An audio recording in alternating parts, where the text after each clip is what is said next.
हम आपको आज एक ऐसे सक्सेसफुल आदमी के बारे में बताने जा रहे हैं जिसने छोटी सी झोंपड़ी से अपनी शुरुआत की, फुटपाथ पर घूमे और आज विश्व स्तरीय ऑटोमोबाइल कंपनी खड़ी कर दी। दोस्तों, वो कोई और नहीं, ये सेइचिरो होंडा है, जिसने एक छोटी सी झोंपड़ी में साइकिल बनाने से लेकर विश्व स्तरीय ऑटोमोबाइल कंपनी खड़ी करने तक का सफर अकेले में तय किया। दोस्तों, सेइचिरो होंडा का जन्म 17 नवंबर 1906 को जापान के एक छोटे से गांव में सुजुओका में हुआ था।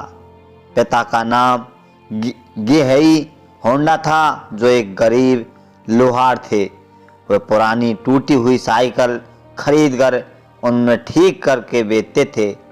सेइचिरो को शुरुआत से औजार खोलने का शौक था। वह भी अपने पिता के हाथ बटाने किया करता था। होंडा को पढ़ाई लिखाई बिल्कुल पसंद नहीं थी। यही वजह रही कि उन्होंने 16 वर्ष की उम्र में ही उसकी पढ़ाई छोड़ दी। दोस्तों, एक दिन उन्होंने अखबार में सोकाई कार कंपनी में मैकेनिक की नौकरी प्रस्ताव देखा और टोक्यो चले गए। उन्होंने काम तो मिल गया, लेकिन उनकी उम्र को देखते हुए केवल साफ सफाई का काम ही दिया गया था। सेइचिरो और छोटी सी कंपनी में सबसे कम उम्र के कर्मचारी थे। सेइचिरो ने सोकाई कार कंपनी के मालिक से निवेदन किया कि उन्हें मैकेनिक का काम सिखाने दिया जाए।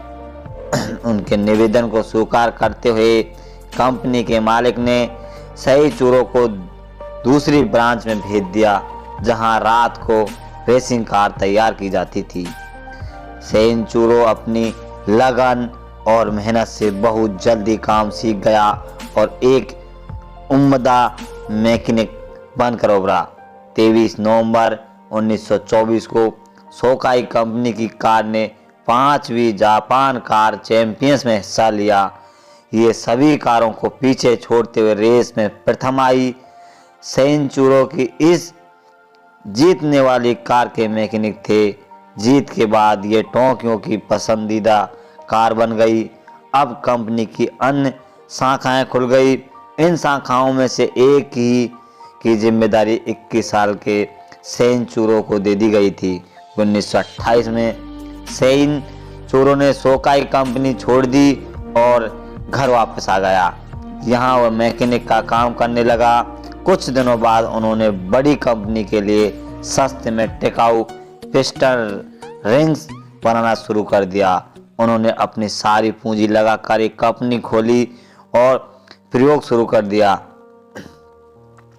अपने बनाए पिस्टन को बेचने के लिए बड़ी कंपनी से संपर्क किया।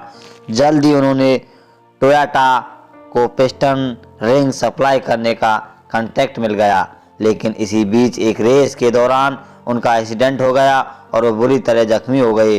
उन्होंने 3 महीने तक अस्पताल में रहना पड़ा। अस्पताल में उन्होंने पता चला कि उनके बनाए पिस्टन की क्वालिटी तय मायने के अनुसार पास नहीं हुई है। उन्होंने टोयोटा का कॉन्ट्रैक्ट खो दिया और जीवन में सब उनके खिलाफ चला रहा था। उनके जीवन की पूरी कमाई डूब चुकी थी, लेकिन उन्होंने हार नहीं मानी और पिस्टन की क्वालिटी को सुधारने के लिए कई कंपनियों के मालिकों से मिले। लेकिन तभी एक और आफत आ गई और 1944 में दूसरे विश्व युद्ध के दौरान अमेरिका B-29 हमले में उनकी फैक्ट्री पूरी तरह जल गई। इस घटना से उन्हें दहला दिया था, लेकिन युद्ध खत्म होने के बाद उन्होंने अपनी कंपनी के अफसोसों को 4,50,000 यानी में बेचा और अक्टूबर 1946 में उन्हें पैसे से होंडाई टेक्निकल रिसर्च इंस्टीट्यूट खोला।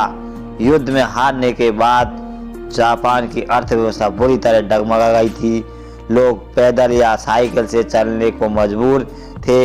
इन समस्याओं को देखते हुए सेइचिरो ने एक छोटी इंजन बनाकर साइकिल से जोड़ दिया। उनका ये कॉन्टेक्ट लोगों को पसंद आया और बाइक बिकने लगी। यहीं से सेइचिरो की सफलता शुरू हो जाती है और 1949 में उन्होंने कंपनी का नाम होंडा टेक्निकल रिसर्च इंस्टीट्यूट से बदलकर होंडा मोटर्स रख दिया। इसी साल उन्होंने 2 स्ट्रोक इंजन बाइक लॉन्च की।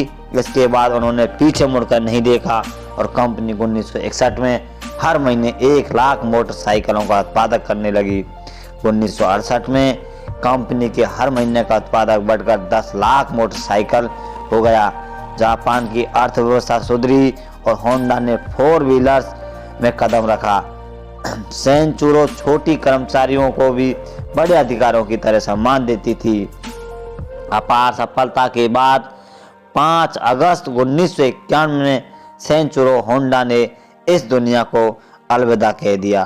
तो दोस्तों, ये बहुत ही एक शानदार, इन्होंने अपने जीवन में बहुत संघर्ष किया एक छोटी सी उम्र में, जिसमें बहुत ही गरीबी सहन की, रोडों पर डोले और दोस्तों आज एक विश्व में एक प्रसिद्ध और इतिहासकारी कंपनी बन चुकी है जिसके मालिक सेंचुरर, जिसकी बहुत ही शानदार